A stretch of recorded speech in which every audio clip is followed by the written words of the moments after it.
Now at the nation's capital, as President Trump rapidly moves to reduce the federal workforce, he's getting pushback now.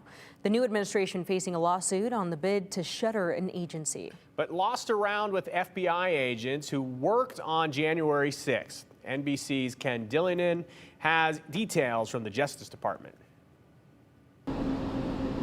President Trump greeting the Prime Minister of Japan, his second foreign leader visit in 1 week.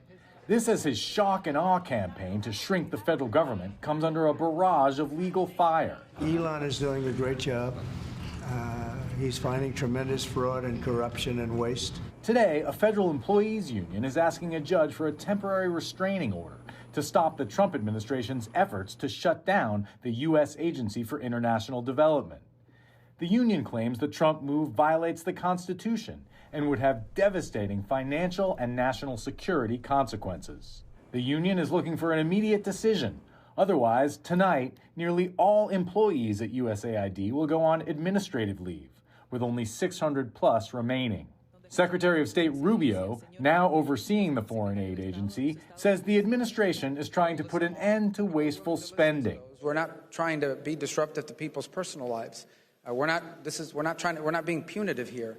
But this is the only way we've been able to get cooperation. We spend less than half of 1% on foreign aid. FBI agents who investigated the January 6th riot won a legal round. The government agreed not to publicly name the men and women involved in thousands of cases.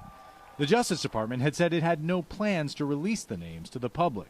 The acting FBI director says agents who investigated January 6th won't be fired for following orders. But at a news conference this afternoon, President Trump said some of those investigators must go. But I'll fire some of them because some of them were corrupt. I have no doubt about that. President Trump facing pushback as the reality of his second term sets in.